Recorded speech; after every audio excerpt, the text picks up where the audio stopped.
Well, hi, good morning. Thank you once again for joining me in my shop here. Today is August 25th. Another gray day outside, at least it's starting that way. Very gray. That's a couple of gray days in a row, which is kind of unusual for this time of year. But it is what it is. That's what I tell my cats all the time. And this radio is what it is. This is a largely working radio now. It's working really quite fairly well. Can I make it work better? I'm not even sure that's possible, really. What to do about it? I've hardly done anything to it.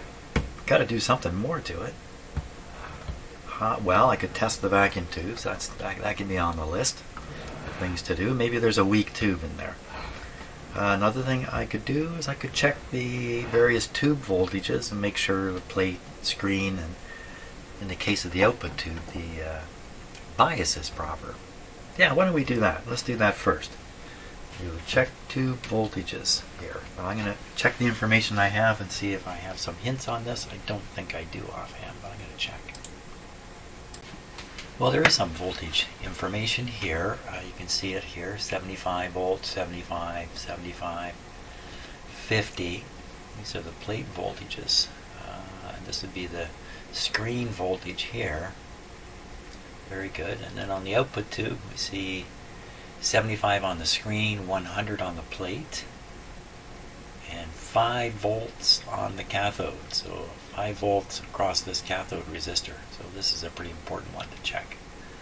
So let's. So now these look handwritten. Gee, were they written by the draftsperson here? Here's another voltage here, 105 volts, 100 volts down here. Or were they written by somebody subsequently who was doing their own tests? These are very round numbers. So I think these were written by the person who drew the schematic. You can see that the writing here is very similar, just smaller. He's got a bit of a drafting style to the way he's writing it. Just doesn't have quite the print skill yet. Oh, yeah, I used to be a drafting supervisor. Shame on me. Okay. Let's see what we can find of voltages in this radio. I don't really have to study this diagram. I can kind of wing it because yeah, let's wing it. Okay, need a good B- spot to hook up to, and I think a really good spot is either on this terminal right here on the volume control, bottom of the volume control, or just at the back of the switch here. I think that's really the best spot. Kinda out of the way. Let's go here. Now, I did check on the schematic just to be absolutely sure that the schematic agreed that that's the B-, a B- spot. Okay. And we're going to be looking at positive DC volts around 100 or so. So I'll start with 300 here. Okay, we'll turn on the radio. Just keep an eye on those lights. Maybe the radio's not switched on. There we go. Very good. Now we want to make sure we're powering this with the correct supply voltage, AC supply voltage. I'm going to do this with the dim bulbs still in the circuit. So I'm going to have to supply extra voltage to get to about 100. It's going to be like 100. Going to be like 100 when this gets done, I suppose. Let's crank it up here.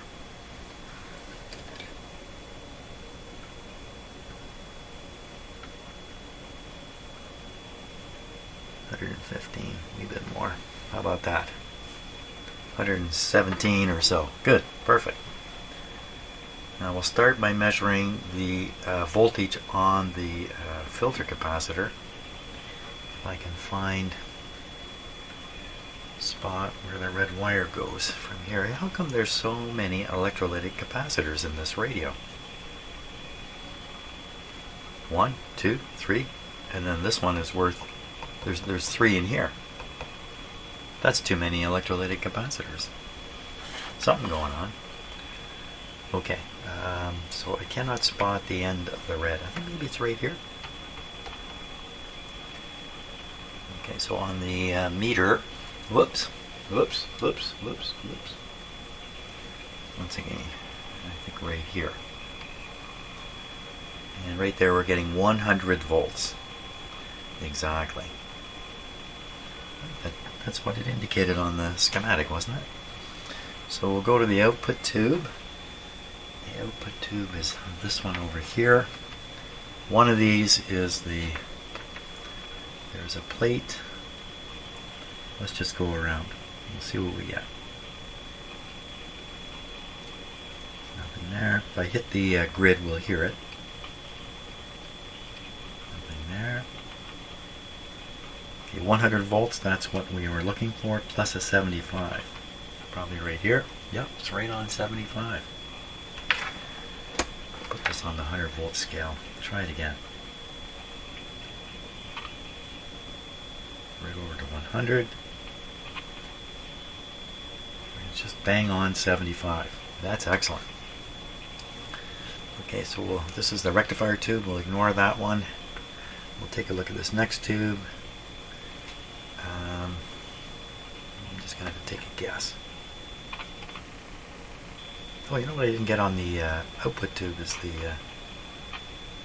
it's a negative voltage there.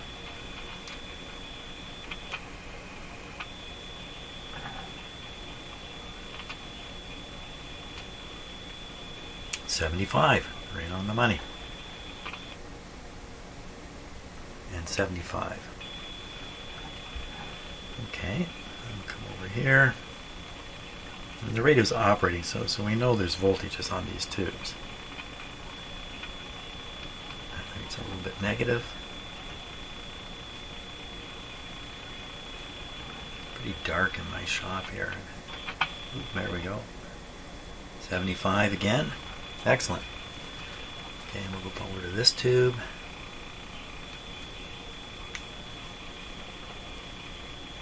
Yeah, it could take the time to...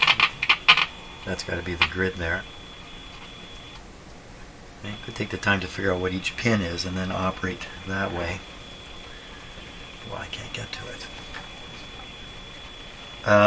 But what's the, it's easier sometimes just to go around all the tube pins knowing that one of them's going to have the plate voltage on it.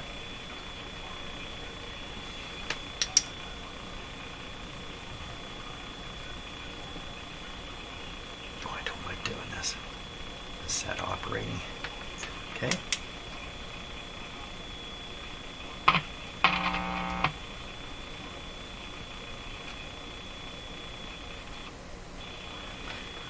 I've not seen a voltage here yet.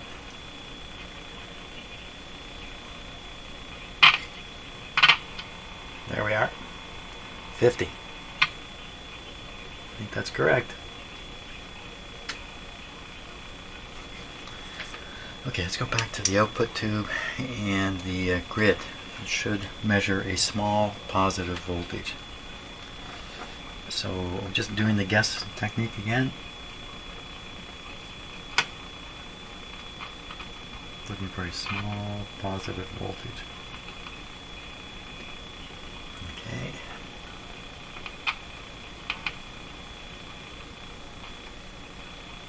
That's a negative voltage.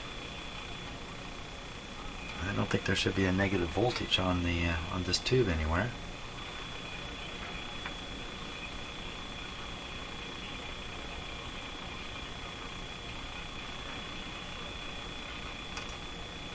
There's a small positive voltage there. Small negative voltage. Well, maybe it would show up on the grid. It shouldn't really. We'll have to look at the schematic. This voltage here is it's about 5 volts, and that's about correct for the bias according to what I saw on the chart. Now this other pin, that's pin number 8, pin number 7, pin number 6, we're showing a negative voltage. And I flipped the meter now so negative is upscale. Similar voltage. Maybe I'm just reading maybe the am I reading the opposite side of the bias? Is that what's happening here? I don't think so. How do you get a negative voltage on the on there. Let's take a look at the schematic for a minute. It's probably the case I'm just not thinking it through properly. So what we're finding is we found the 5 volts on pin 8, and then we come back to pin 6 is not connected. Pin 5 is the grid. Pin 6. Is it pin 6? Let me just look in the radio myself. Which one was it? It was, yeah, pin 6. Pin 6 has a whole pile of stuff connected to it. 2 wires, a resistor, a capacitor, and it looks like it's just a spare pin. 876, for sure. 876, yeah. So I'm reading a small voltage here, but who knows what it is. I don't know where it is in the circuit here. They're just using this just as a connection point, essentially to try to confuse me. So there we are. We've read all these voltages and they've come out pretty good. How do they do the biasing on these tubes? Let's see. Sometimes it can be a cathode bias. So we follow the cathode. Ooh, that's tough. Looks like it's... I can't follow it in here. I can follow it here. Down here. Cathode. Well, no, there's no resistor in the cathode circuit there. And probably that's the suppressor. This will be the cathode here. No, there's no resistor. So these tubes, how they get their bias, got to be from the B minus. Or, I'm sorry, from the ABC output.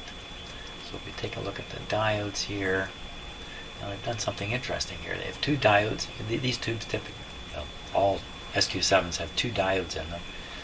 Engineers do different things with these diodes. Sometimes they just parallel them up. Yeah, I guess it gives you twice the current capacity or something like that. Or sometimes they just use one and they ground the other, or they just leave it disconnected. I think they usually ground it. In this case, they've got one that's rectifying, let me put it this way, it's rectifying this away to the volume control, and the other one, the other one is coming over here. Oh, they're just tied together. Okay.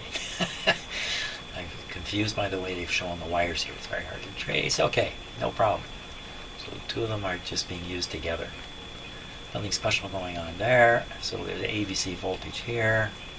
ABC voltage is presented down to this line. This is the ABC line. Way down, this would be the ABC capacitor here. And up we go. Hey, what about those electrolytic capacitors? Now let's see how they're showing them. So first of all,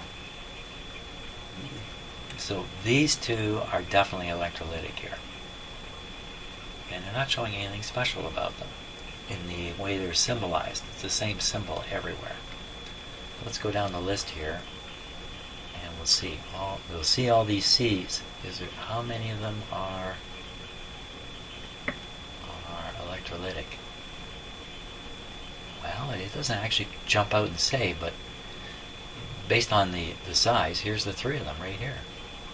And these are all packaged in that one typical multi-part capacitor that's in there.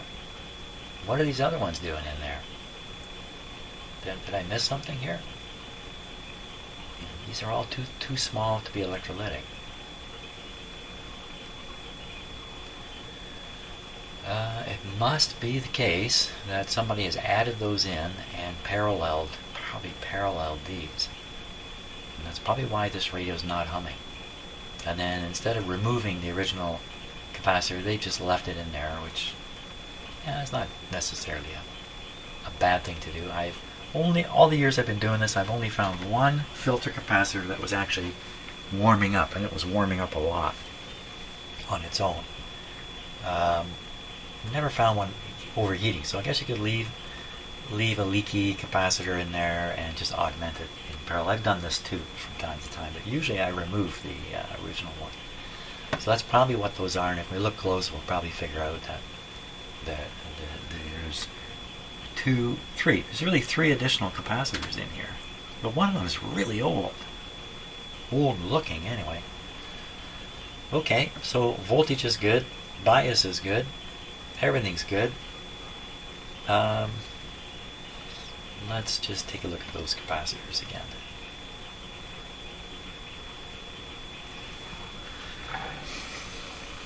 So it's this guy. So I'm looking to see if any of the wires from the original one are coming to the same terminal as this.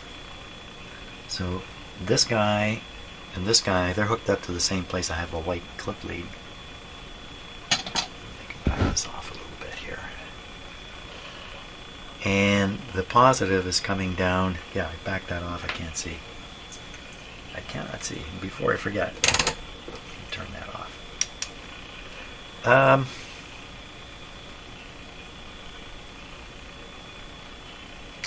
So this one is connected up to this terminal.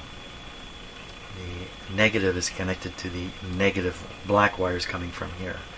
So clearly this guy is just paralleling one of these. This one, the positive side,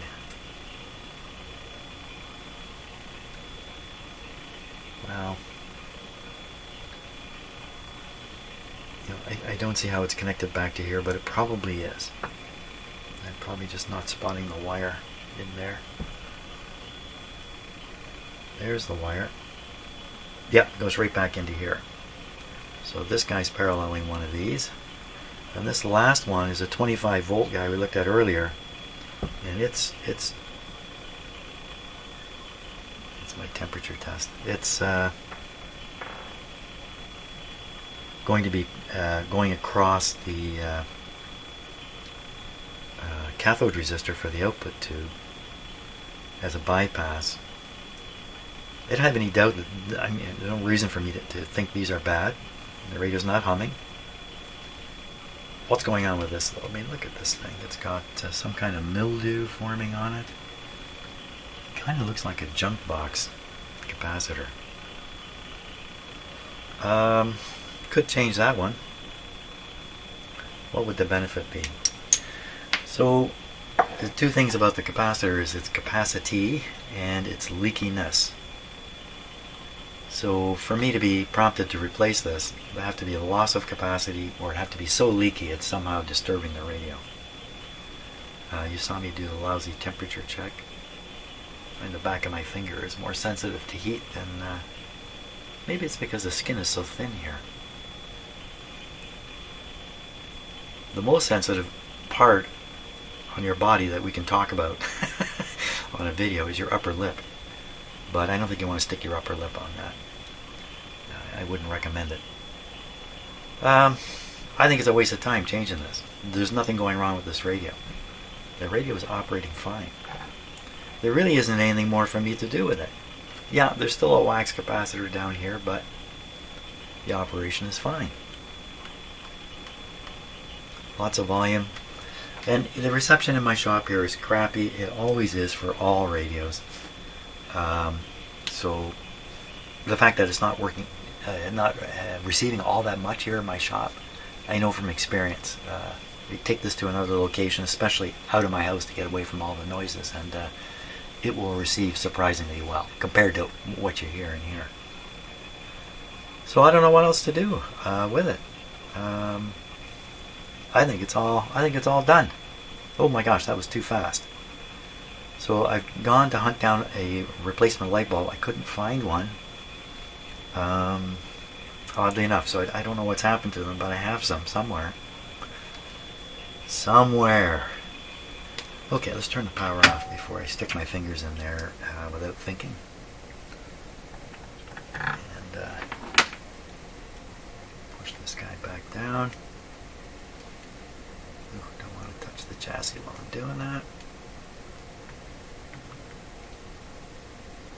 I don't think it's making it deep enough in there.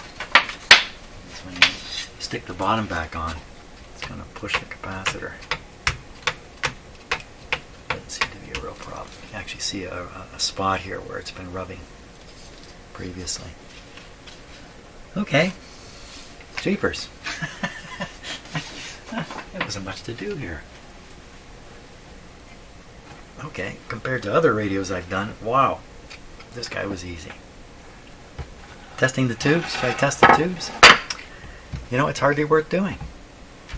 What am I likely to find with a radio that operates? Well, there's only one way to know. Okay, I'll run these through the tube tester and we'll just see what we end up with. When I was getting ready to test the tubes here, I just noticed these 5 tubes, 12, 12, 12, 35, and 35, they only add to 105 volts. That's 10 volts short of the supply from the outlet, or more. Maybe the voltage in a house could be as high as 120. The last radio I did was a very similar radio, 5-tube setup, same thing, same rectifier, but the output tube was a 50 L6. So if you add these up again, 35, and then this is 35, these three, and then this is 35 again, so you get 3 times 35, that's 90 and 15, 105. 105. That's a coincidence, I think, that 105 there. Well, what are they doing? So if you notice, you come back from the plug through the switch. First thing you encounter, aside from this light, which is right across the 117, it says here, this resistor, R11. We look at R11, 75 ohms, 4.75 watts. That's got to be that resistor we were looking at with the asbestos sheet beside it. Now that's a wire wound resistor. It's almost guaranteed to still be 75 ohms. They don't drift around. So I'm not going to bother checking it. We found all these voltages to be correct out here anyway. So I think that's what they're doing. They're using a resistor to throw away. Now, well, why wouldn't they just use a 50 here? Put a 50 in here and get rid of this resistor. And you'd have to ask the engineers why. Could be they had a lot of 35 L6s in the warehouse. Could be they had a really good line on a whole pile of cheap 35 L6s. I don't know. You have to pay for this resistor. As resistors go, this is an expensive resistor. So I don't know why they did this. And why the other radio was 50, rather than do the same thing here on the other radio and put a resistor in. Oh, I thought that was interesting anyway. So, okay, first tube we're going to do is the 35Z5 and see if it's good. It's got to be good. Okay, here we go with the first tube. Just verifying it is what it's supposed to be. Oh, it's really worn out there.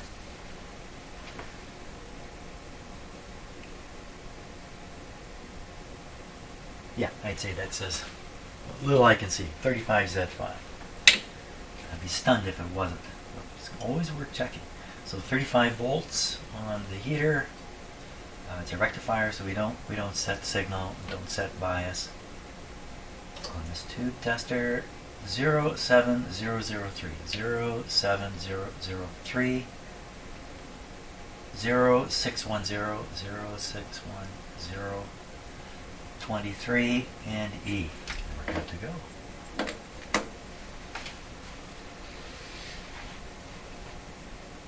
So this tube, to test good, has to come up into this zone where it says rectifiers okay. It just has to get up, basically just past the center of the meter, and it's a winner at that point.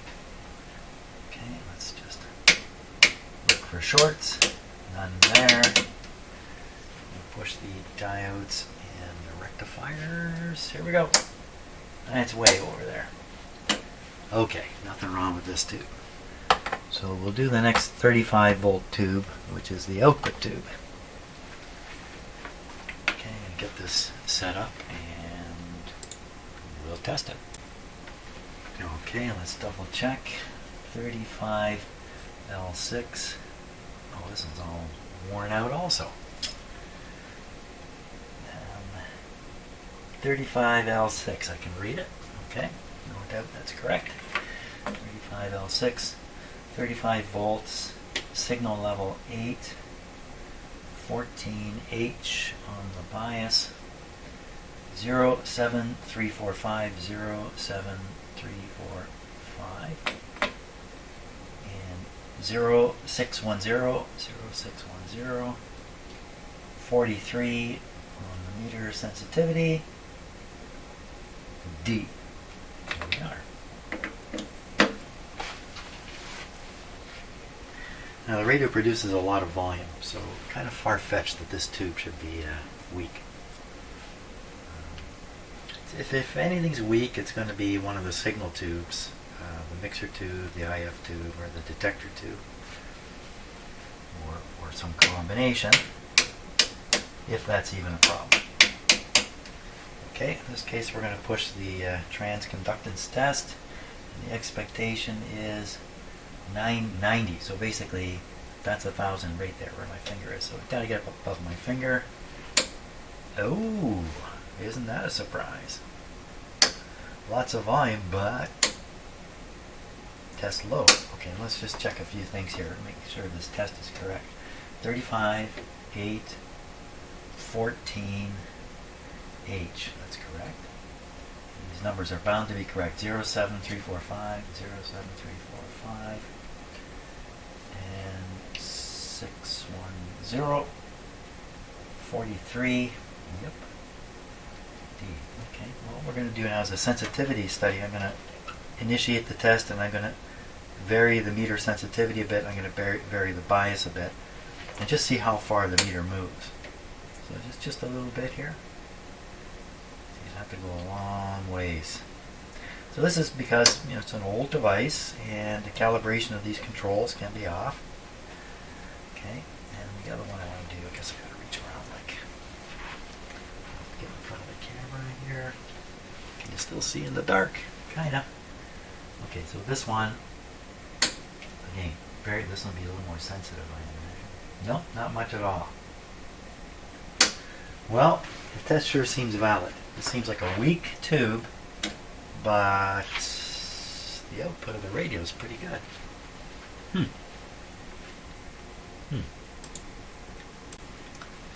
Okay, next tube is going to be the mixer tube, or the frequency changer tube, all these different names for it. 12SA7. 12SA7. Okay, so very important. 13 volts, don't leave it at 35. Signal level 2. Bias is low 9. 27345. 27345. 1650. 1650. 45. C. There we go. Now this is a this has many grids in it, and right here in there's a little note here that says whole tube. Okay. I'm going to test the whole tube. Is there some other way to test this tube? This particular tube? Okay, any shorts? Watching the meter. No. We expect this one to reach at least 1100. We're going to throw it away. So 1100 is just above my finger here. Here we go. Ah, he's a winner. Okay, so that guy passes the test. The next one we'll do is the IF tube, 12SK7. I'm just going to leave this, leave the video going this time. 12SKQRS, 12SK.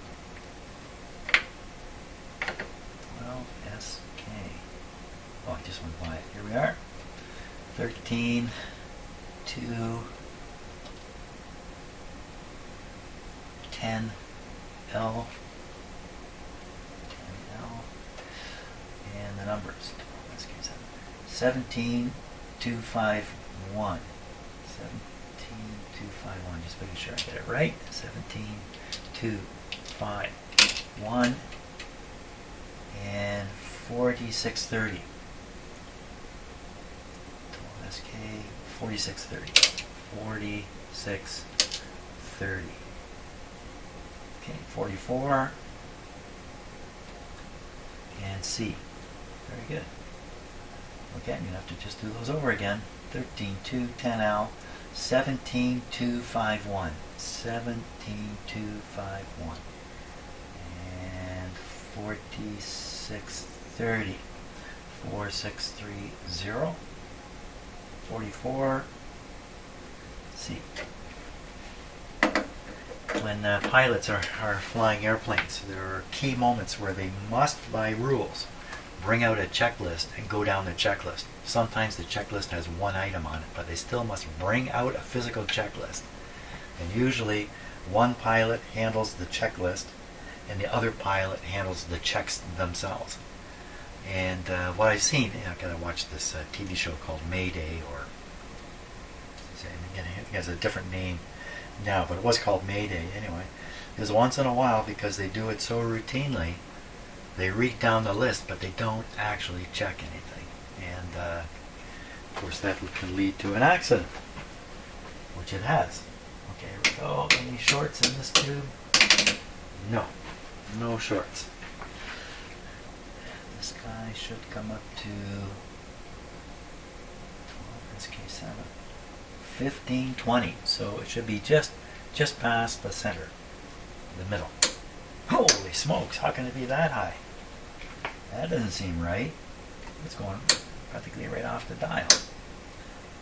Well, maybe it's just a really good tube. If I got something wrong here. 10L. We'll do that sensitivity thing again. 1725. Is that a 1 or a 3? 251. 1. Yeah. 44. Okay, let's do the sensitivity thing. So, how about the meter? So you see a little bit of movement here makes a big difference, but it's not going to be enough to bring this way down. And the other one I want to check is the bias setting. Not very sensitive. So we just have a tube that tests really high. It's a good one. That's a really good one. Now this tube is the IF amplifier tube. It's the primary amplification in the radio occurs in that stage. In fact, in this radio, that's just about the only one. There's some audio amplification, but when it comes to RF. So this tube I have now is a 12 SQ7. I was going to just leave the video running. 12 SQ, go the other way. This is a two-part tube with two tests.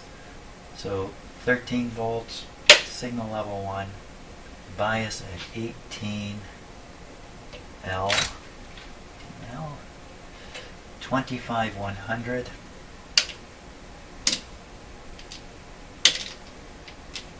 Okay, and 3760. 3760. Sensitivity is 37. F. Okay, so the first thing we're testing is the audio triode amplifier that's inside this tube.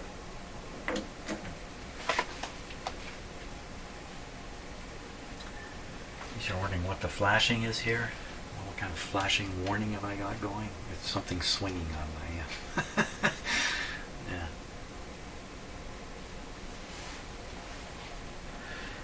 Okay, we could probably do the... I guess I'm stepping in front of the light here while I do this. Very tricky to light something like this in my shop. Okay, that passed. Now, this test should come up to 700. 700 is only here. Oh! Now that's interesting. The audio preamp tube. That's this guy. The sensitivity thing that's going nowhere. Going nowhere. So that's interesting. That's really interesting. I have the audio tube, the audio output tube is weak, and the driving tube is weak, yet the volume in the radio seems fine. That just doesn't really add up, does it? Interesting. So this is there's another test for this tube. I'm going to pull it out while I make the changes. In some tube testers, if you change these settings while the tube is in there, you run the risk of setting up short circuits and other things while you're working the controls. Other tube testers are designed so you can leave the tube in because they want to keep the heater hot. But not this one. 13. Okay, so diode, so we don't set the signal, we don't set the bias. Ignore it. 2013P. 2013P. Whether you can leave the tube in or not on this tube tester, I don't know. I can't remember now. So it's just better to pull it out. 0760. 0760. 48. And now we go over to A. I think I just bumped this. Did I bump that? 0760. Ooh, I did. 0760. I was turning this and I actually turned this one by accident. But I caught that. That could be disastrous. Generally speaking, I think if you have these set wrong and you do the short test, you'll find a short. There's a good chance you'll find a short, and then that'll lead you to realize you've made a boob up. Okay, so some of these multiple tubes that are doing more than one thing, they share a cathode, and other tubes have a separate cathode. When a tube gets weak, it's often because the cathode is depleted, and it just can't emit the electrons at the rate that's necessary to fill the electron pool that lies below the signal grid. And I never talked about the intimate details of how a tube works, but it's a little different than what you might think. We've all been shown the diagram of the cathode and the grids and the plate, and you see the electrons going through, and it's not quite like that in reality. There's the reality of electrons. Now that's a good question right there. Did I do this right? Did I do anything here? Did I double check this? Better do it now. 2013P. 2013P. 0760. 0760. 48. A. Okay, so for this we're pushing this button, rectifier and diodes, and we're looking now down here. There's a diode indicator down here. So it just has to get above my finger here. There we go. Oh, it's low. It's actually below the rating. Okay, now there's two diodes. So the other diode, P1, P2, we flip the P2 button and we repeat the test. It's just on the line. Okay, so this tube has tested weak 3 different ways. So I think we're going to change this tube out. And this one will affect the quality of the reception, I'm pretty sure, to some degree. So put this guy back. Oh, that's it. I'm done. That is it. Okay, I got to find a 12 SQ7. 12 SQ7. Why don't you just stick with me here? So here's this is some of the tube collection I have. I keep it right here in the shop. This has the most popular tubes in it. 12 SQ7, SK7, S6SQ, 12 SQ7 right here. So we'll bring this out and get to see how I do this. Here it comes. Okay, now you can see that in here I've got some glass, 12 SQ7s and 12 Q7 in here. And the rest of these are all 12 SQ7s. They've all been tested. You see they have a number on them. I've tested them all. The bad guys aren't in here. They're gone. So I have a chart which will tell me the rating of each of these tubes based on my earlier test. I should really avail myself of it and then pick one, because basically what's in here are tubes that were working, not necessarily working well, but there's no burned filaments and stuff like that. So I will check my record, my chart, and pick one, and we'll run it through the tube tester just to double check, and we'll go from there. So I don't usually show this, but I maintain a spreadsheet with tube tests for all the tubes I've tested. This particular one is interesting. So one of the some of the earlier work I did, and what I did was I took 3 or 4 different tube testers. So we get a Stark, a Weston, and an ICO. So the Stark and the Weston is the one I'm using right here today.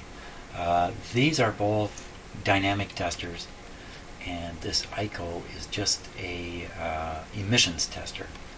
And I did this in order to compare the results over a large number of tubes. So here's a large number of tubes down to here. You can see here's a different tube tester, a Jackson. Whoops, didn't mean to do that. A Jackson. You have to give it in a percentage here. This is also a percentage here.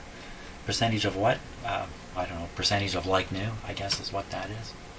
So if we look down the list here, you can see all these different readings, high and low. And what I did was I studied these. I charted them. I don't know where the chart is now. I think I did a similar thing over here. I didn't do it over there. But the result was I was totally reassured that all the tube testers do what they're supposed to do and can identify, obviously, a dead tube. But they can also identify a weak tube consistently across them all. So I was very reassured by this. But I only had 4 or 5 tube testers. Now I've got 9. I think I have 9 tube testers, something like that. Isn't that crazy? So what I've done, these are a couple of new enters that I didn't number. I just threw them in the box. I have one of them in my hand, and I tested them on a Jackson tester, which is a emissions tester. And look, these two came out fair. I've got one of these in my hand. We're going to test it and see what fair really boils down to, and if I can use it in the radio. And the reason I'd like to do one without a number is because I numbered all those other ones, and I'd like to keep them. Let's try this. Ooh, first, is it really a 12 SQ? Ooh.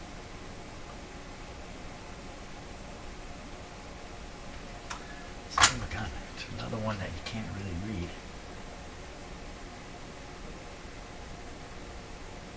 Oh, there it is. Yep, 12 SQ7, written right on it. Very good. Okay, so this is set to a 12 SQ7. This is set to the diode test. That's okay, we'll start there.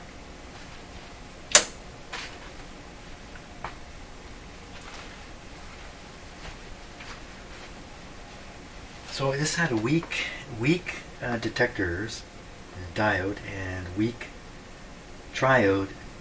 Probably indicates the cathode was worn out on it. That's probably what it's saying. But I don't know for sure. Okay, any shorts in this tube? No. Okay, and again, we're going to be doing the rectifier and diode test. We're testing diodes, so just got to get above my finger. Okay, that's typical for a tube. They don't go much higher. And we'll test the other diode. So a wee bit higher. Probably was in a radio that used the diodes differently. Okay, now we'll check the triode. Triode, we have to go signal level 1, bias 18L. There we are, 18L. 25100. It's very dark in here for me. 25100. 25100. And 3760. 3760. 37 F. Let's double check. 12 SQ7. 118L 2 1. You know what? I just gotta be more sure here. 25100. 25100. 3760. 3760. Okay, that's right. Okay, we got it. We got it.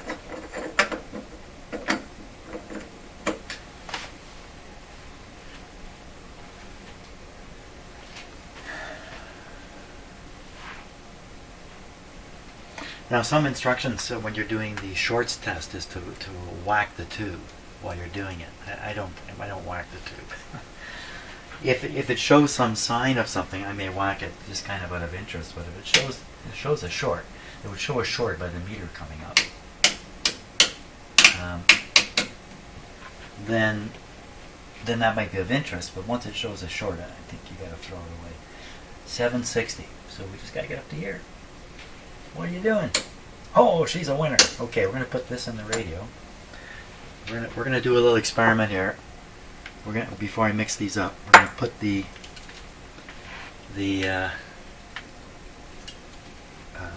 original one back in, play the radio, then we're gonna swap the tube and see what we end up with, if it really improves or not. And then that'll be it for today.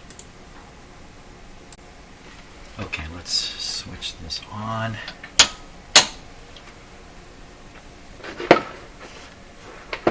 And still operating in a somewhat dark environment here. Doesn't look dark on the camera.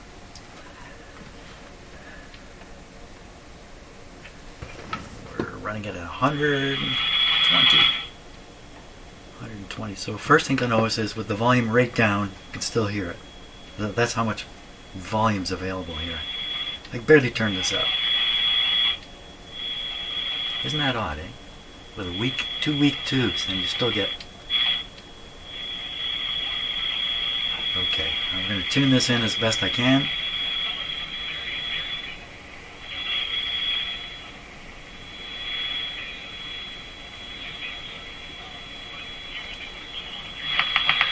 Oh no.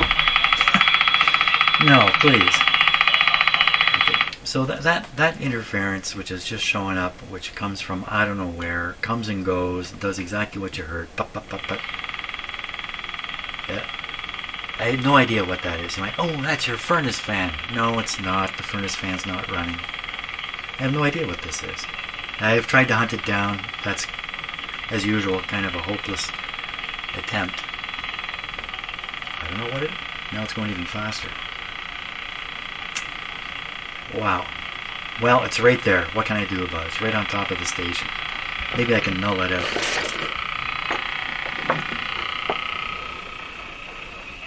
I can't. Okay, let's do it this way.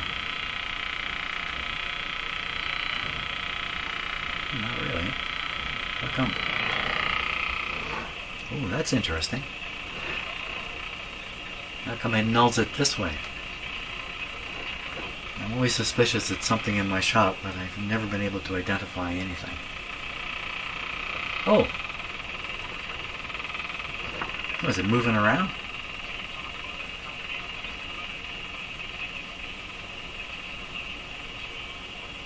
That was odd.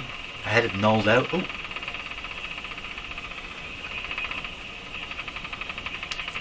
This is moving around? What? Okay, wait. There, it's nulled. I'm not moving. Maybe it's just getting stronger and weaker.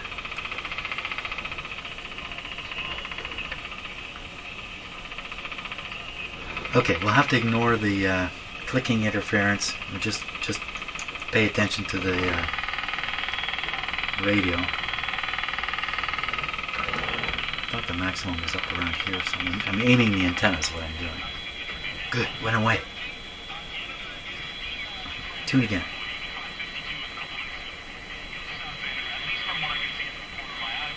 There's another form of interference right next to the station. This thing here, this horrible shrill thing.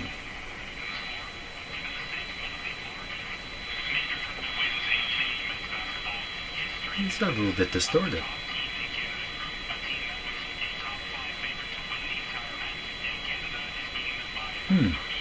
That's because of the output tube.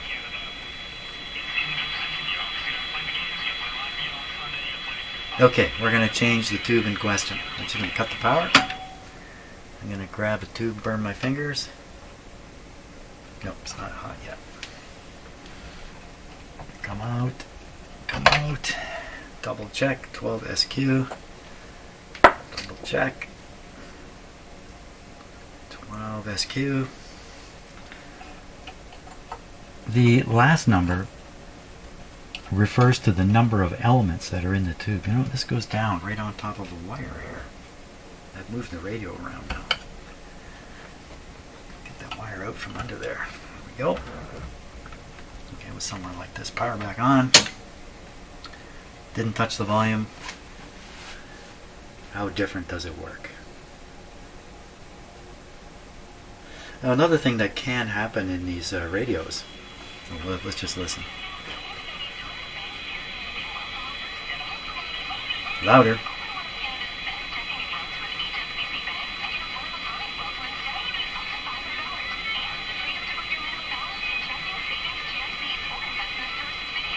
I think I hear distortion.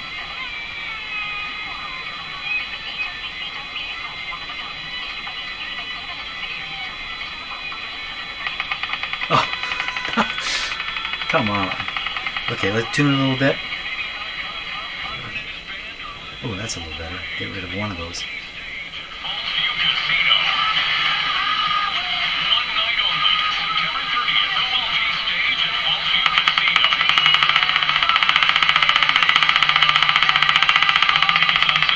Tuning.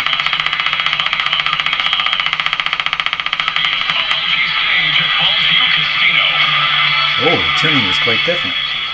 Greenland is open for the season, and we can't wait to That's provide better. an outdoor, educational, fun, and exciting experience for the whole family to enjoy.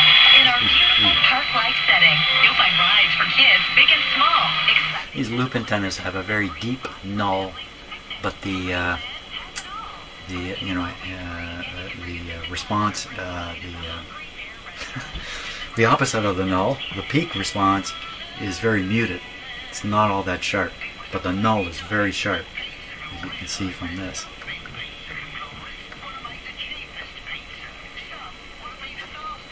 At Pizzaville, we want to make the best pizza, stone-baked, the traditional Italian way. I think it sounds a lot better. We strive for every day to be the best, not the fastest or the cheapest. Cue the announcer. Pizzaville, stone-baked Much pizza. better. Fiercely Canadian, authentically Italian. Hey, what else can we pick up? Class, Dream Coach Max here, showing you how to cook up bigger dreams.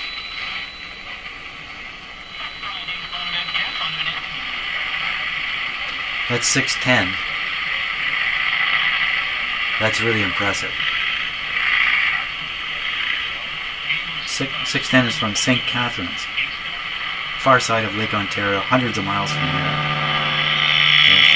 That interference is always there. 680. But we are looking at Lovely. slowdowns from Westmead to approaching Lakebridge as well, and some delays for going down on the east of Europe Bridge 50 Road. The rest of the road. 740. Working really well. There's that weird. Heard this with the last radio. This weird sparky sound.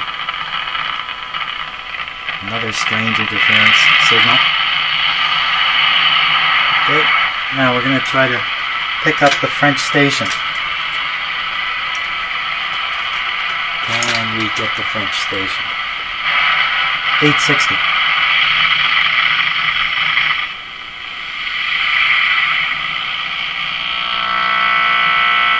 It's right there. What's that? Where's that from? Null it out. Now, unfortunately, when you null out the sound, you might be nulling out the radio station too.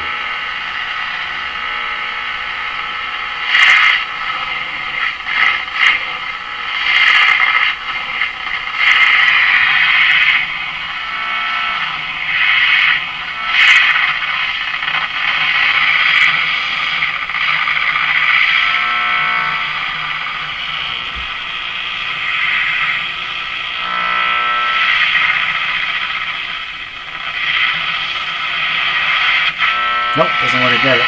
But there's this terrible interference, this powerful hum there that's right on top of it. So I heard it ever so weakly.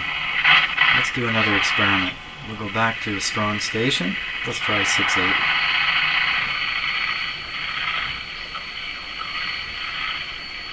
You know what? Maybe we should try 860 again.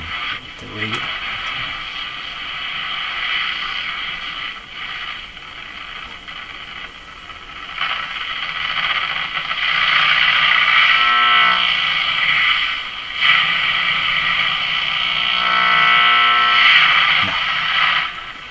Back down to 680. Road in the left lane, shocker. Delays from approaching Dick, really heavy on the westbound QEW, and then you're inside of construction delays along the west 403 between the 401 and Eglinton. Those are the problem zones. Okay. It's so much more than a great rest stop with fun free Now, activities like mini putt and the Big Apple exit 497 off the 401. one of the things here was when I tuned the capacitor trimmer, I found that I had to open it up all the way. Jeepers! I think I'm not going to go down that road. It's on my way somewhere. I'm not going to go there. I was on my way to bending the plates of the capacitor. I'm going to stay away from that. Let's just try this.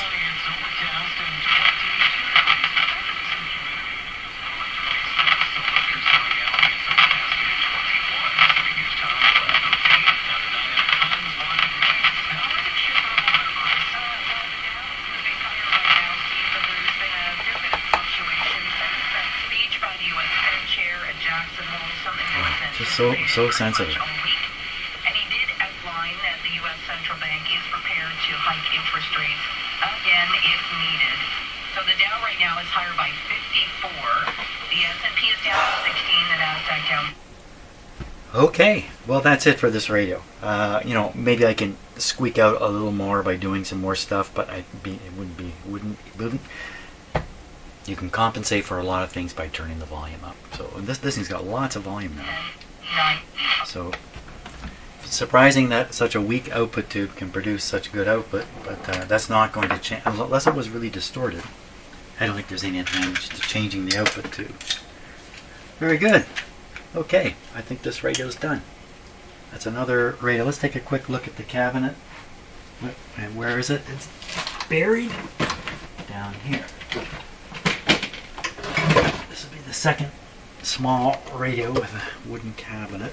Here, just back up a little bit. Stand back. So the thing about this cabinet is, you know, the wooden part here is actually pretty good. It just needs a little bit of cleanup, a little bit of polishing. The top a little bit damaged. You know, they all are. But again, this is pretty minor stuff. You can make this disappear with a little bit of brown stuff in there. The front of the radio here, this trim part, this is painted black. I can paint this black again, and this will all disappear. This is what's really making the radio look ugly. This stuff right here. Get rid of that stuff, and this won't look that bad. These marks are from finger wear. I guess this corner too. From somebody, you know, working the control over and over and rubbing their finger on it. That's part of the life of the radio, so I'm not too anxious about correcting that, because it kind of shows the radio's mileage or how useful, how much it was used. As for the cabinet itself, it's rock solid. It's in good shape, very good shape. Beautiful. Okay, and what about the grill cloth? The grill cloth looks just fine. So this guy will clean up and paint this black stuff a little bit. I'll paint this again too, and this is going to look really good. For, you know, there's no basically what I'm saying is there's seldom a need to do a full-blown cabinet restoration. You can get away with touch-ups and you know, get a 90% result. I better shut this off. Well, thanks a lot for watching. What's coming in here next? I feel like fooling around, so I'm going to bring something in for tomorrow to fool around with, and it involves a generator. So we'll see. We'll see what I do. Thanks a lot for watching the short series, and onward. See ya.